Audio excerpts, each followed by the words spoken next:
In this video, we're going to start talking about polyprotic atoms. So poly essentially is going to mean more than one, and then protic for protons. So these are going to be acids that have more than one dissociable or ionizable protons. So polyprotic acids. So an example, carbonic acid. Right, carbonic acid can lose one proton. Give it to water to produce hydronium ions, right, my conjugate acid, and then the conjugate base, bicarbonate ions or hydrogen carbonate. And then hydrogen carbonate can also react with water to produce another hydronium ions, right? HCO3 minus can give a proton to water, and then producing its conjugate base, carbonate ions. So this one specifically would be diprotic because I have two protons. Polyprotic is just kind of the generic term, right? If I had phosphoric acid, I have three protons I can lose, right? I can lose one of them and go to H2PO4 minus, and then that can lose a proton to go to HPO4 2 minus, and then it can lose another proton to go to PO4 3 minus. So polyprotic acids, right? They have more than one dissociable or more than one proton that can ionize. Again, this one here specifically is diprotic, right? Two protons it can lose. So when I have something that's polyprotic, each proton is going to be lost in its own step. I'm not going to go straight from H2CO3 to, and I know I'm leaving water out here, this is not balanced, but I'm not going to just lose two protons, right? I'm not going to go right from H2CO3 to CO3 2 minus, right? If we wanted to balance it, I guess, so it looks better here because that's kind of weird. I would have two water and I would form two hydronium ions. That's a 3. Right? We're not going to do that. We're going to put a big old X through it. So I'm going to do one at a time. So each proton loses in its own step. So each proton ionizes separately. It's stepwise. Right? 2 steps. For that phosphoric acid one, I would have 3 steps. So each proton is lost in a separate step. So for carbonic acid, to go all the way to carbonate, I take 2 steps. So I have 2 acid dissociation equilibrium equations, and then each of those is going to be characterized by its own equilibrium constant, right? I can write an equilibrium constant expression for both of these. I'm just copying it down here. You might want to pause to recopy it yourself. But I can write an equilibrium expression for both of these. So for my first step, so for step 1, right, my equilibrium constant is going to be equal to the concentration of hydronium ions multiplied by the concentration of bicarbonate ions or hydrogen carbonate over the concentration of carbonic acid. All of those being at equilibrium, right? These are all aqueous, so they're included in my expression. Water is not. And then I'm going to put a 1 on its Ka, so Ka1, so the loss of its first proton. And then for my second one,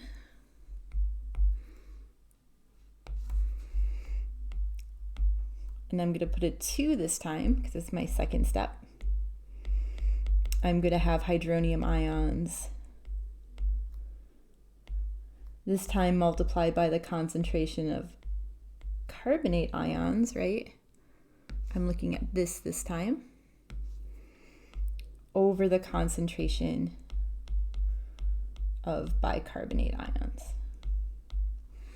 So for every proton that's lost, I'm going to have a separate reaction, and I'm going to have a separate equilibrium constant. So if you were to look up the equilibrium constant for carbonic acid, you're actually going to get two values, Ka1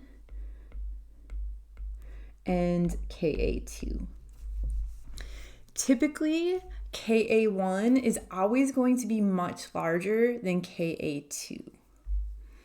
So not just for carbonic acid, this is for all diprotic or polyprotic acids. So Ka1 is going to be greater than Ka2. And this is going to be important to note, right? Remember, the larger the value for Ka, the more ionized it is, right? The more products I have. So what we're saying for my second step, it's more reactants relative to the first step, right?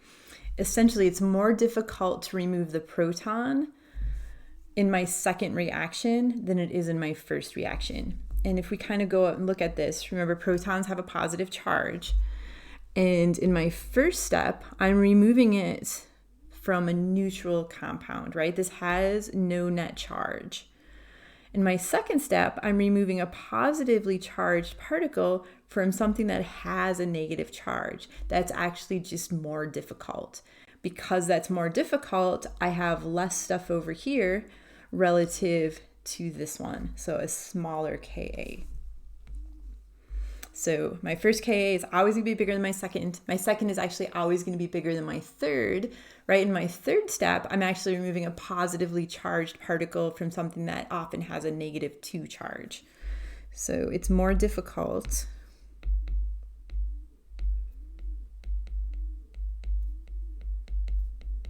to remove a proton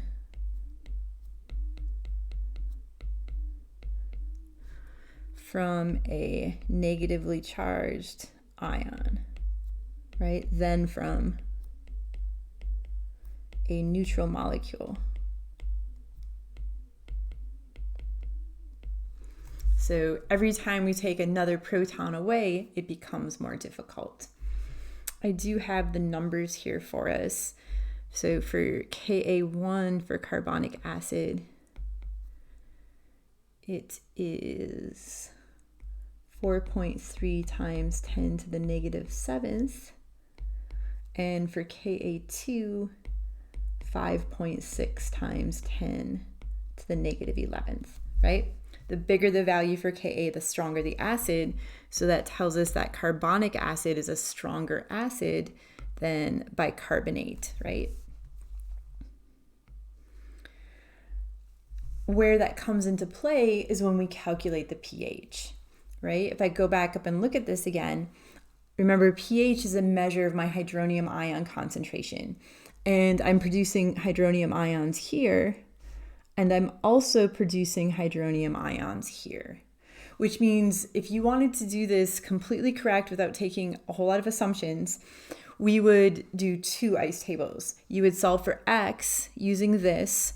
You would take your answer for X, bring it down to this ice table for its initial concentration, get X again, add those two values together to get the total hydronium concentration, and then take the negative log of it, right? Because we're not just producing hydronium ions here, we're also producing hydronium ions here, and we would need to get that total.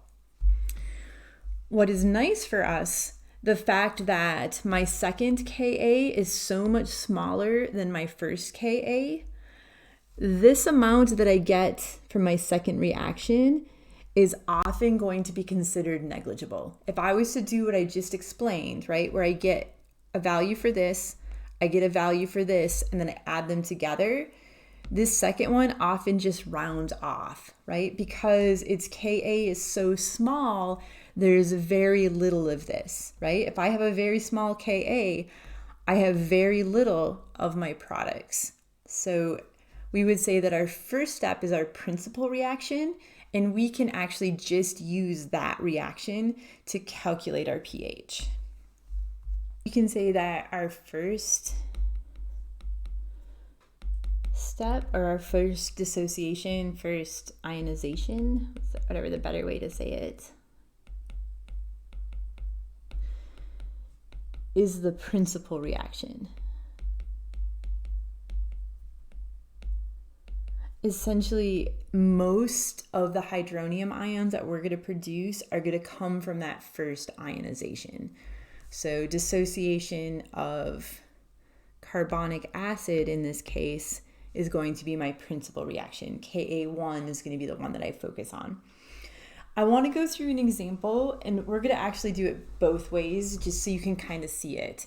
So I'm going to go through it considering both dissociations, and we'll figure out the pH that way, or at least the hydronium ion concentration. And then we'll do it again using just the first step, and we'll compare those two numbers. So an example here,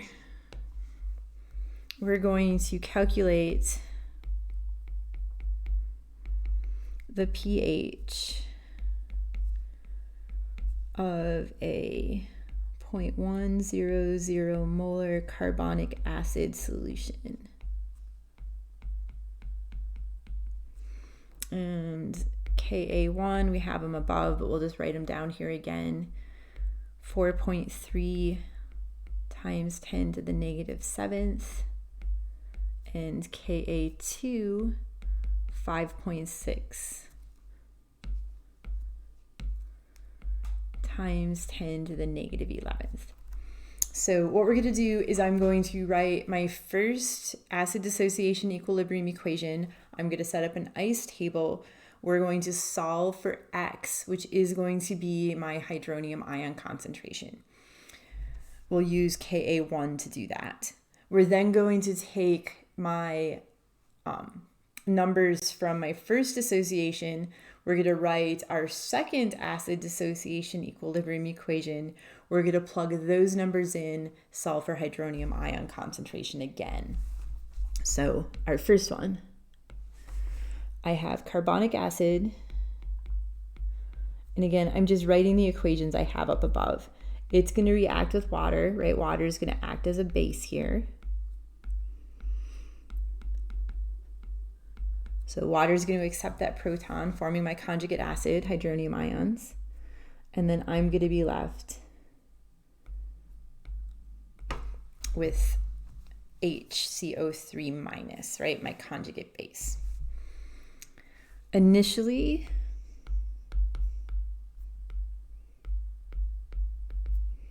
I have 0.100 molar. Water we don't care about, 0 and 0. I'm going to lose some unknown amount called X. I'm going to add it to the product side.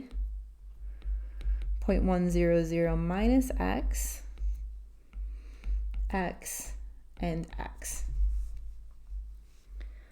Plugging those values into my equilibrium constant expression, right? So 4.3 times 10 to the negative 7th is going to equal my concentration of hydronium ions multiplied by my concentration of my conjugate base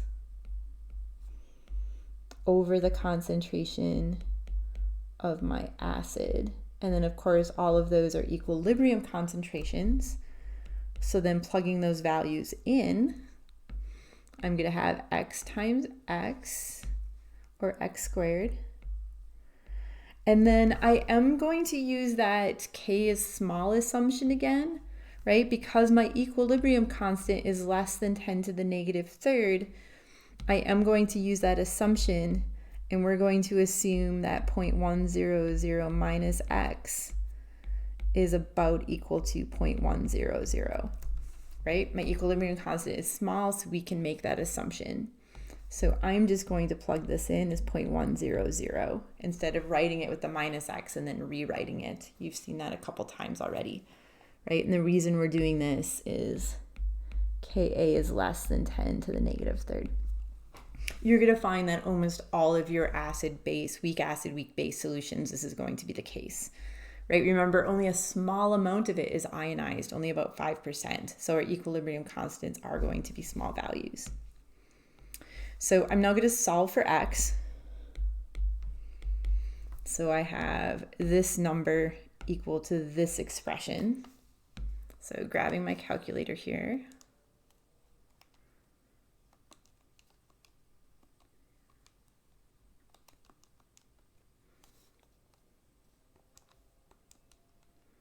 And I got that X, and I am going to double check my work here in a minute, but I got 2.1 multiplied by 10 to the negative fourth. So I just want to double check it.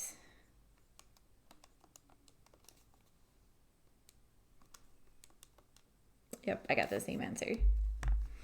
So if we go back and look, right, X is my hydronium ion concentration. X is also my carbonic acid concentration, right? That's how much carbonic acid I now have. If we were to go back up to our table here, right, I could get rid of this X and write 2.1, that's a 1, times 10 to the negative fourth molar, right?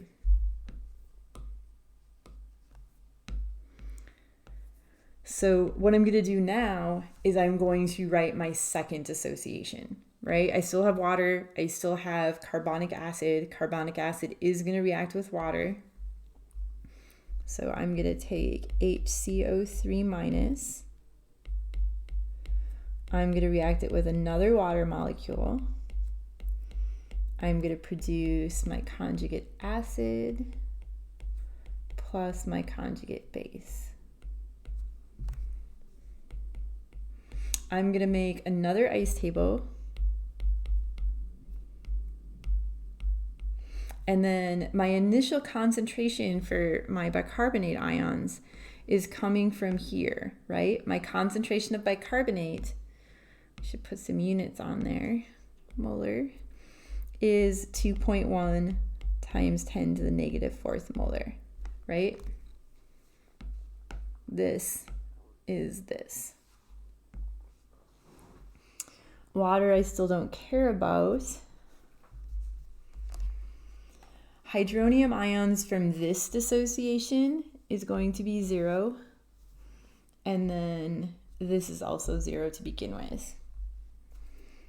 And then just the normal minus some unknown amount.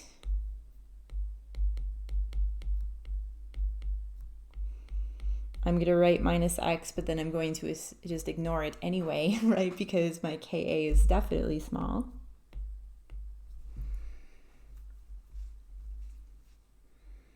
This time, if I go back up, I'm going to use Ka2. So I'm just going to copy this number, so we don't have to scroll so much.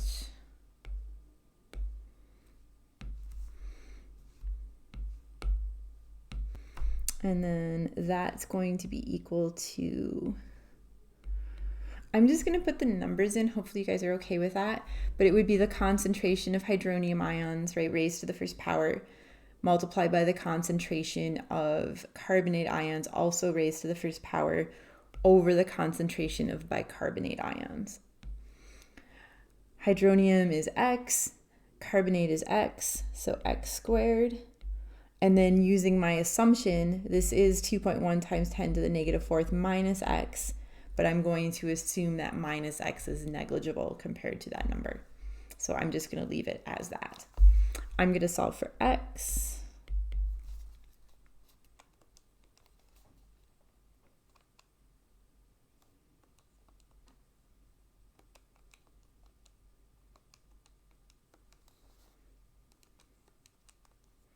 And I get 1.0, I guess it's 1.1, sorry, I got a round here. 1.1 times 10 to the negative seventh molar. And I am going to double check my work. So I'm just typing it in again.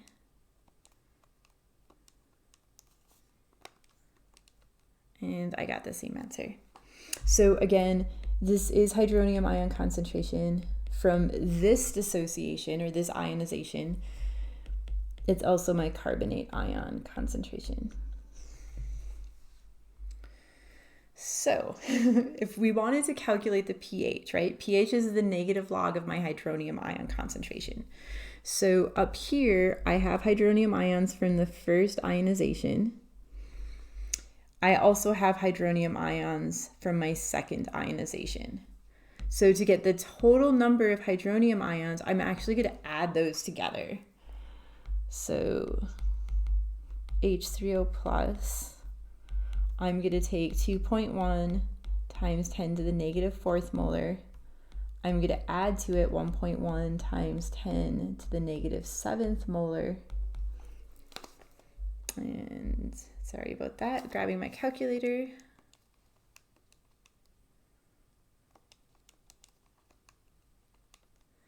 And when I do that, I get 2.1 times 10 to the negative fourth molar, which is the point that we're trying to make, right? The amount of hydronium ions that I got from this whole second reaction, right? All of this work that we did doesn't matter, right? When I added this number to this number, right, I got the original. So if we scroll back up real quick, I'll come back down. But here where I'm saying the first step, right, my first ionization, the loss of the first proton, however you want to word it, is the principal reaction. We're saying that almost all of the hydronium ions that I'm making is coming from that first one, right? My second Ka is so small that I have a very, very small amount of hydronium ions. So essentially, if we were to do the problem the way that we did it, right, the right way, where we consider this ionization, we considered this ionization, and then we added both of them together to get the total, it's the same as if I just did the first one, right? It just gets rounded right off. So if you're determining the pH of a polyprotic acid solution, you can just do the first step and you can essentially ignore all the other ones because it just gets rounded off. So we're still not done. We still need to get the pH, but that's just going to be the negative log of that value. Grabbing my calculator again.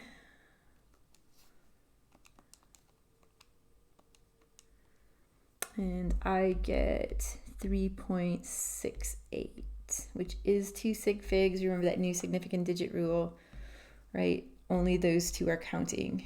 So 2 sig figs, 2 after the decimal point. So kind of just, I'm going to summarize one more time just because I feel we did a lot of things really fast, right? So I had 2 dissociations, right? I had a diprotic acid, so I can lose my first proton, which is what we did here. When I did that, this was the amount of hydronium ions we got. I can then lose a second proton, which is what we did here.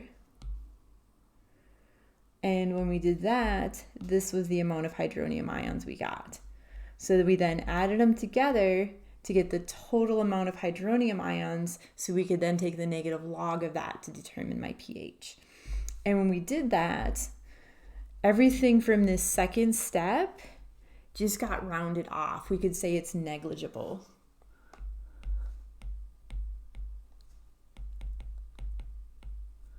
Compared to the first dissociation, compared to the first ionization. I'm really trying to get in that habit. And that's almost always going to be the case. So again, just to make sure we're all on the same page, if I give you a polyprotic acid and ask you to determine the pH, you can just use the first Ka and do the first ionization. You don't have to go through the work to do the other ionizations if we're just determining the pH, because they're almost always going to get rounded off. If you want to do the whole thing, you're not wrong. You just don't need to. So kind of going back up again here. The first step is the principal reaction. We can use Ka1 to determine pH.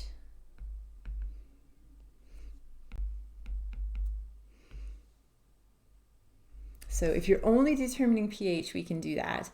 Of course, if I ask you what is the concentration of carbonate ions, we don't have any carbonate, right, from this first step. There's no carbonate here. in order to figure out the concentration of carbonate ions, I have to do the second dissociation. And I could totally ask that, so do be careful, right? This wasn't a waste of our time. If I want the concentration of carbonate ions, I have to do the second dissociation. And I have to do the first dissociation before I can do the second, because this number that we plug in, right, my initial concentration of bicarbonate ions, comes from this first table.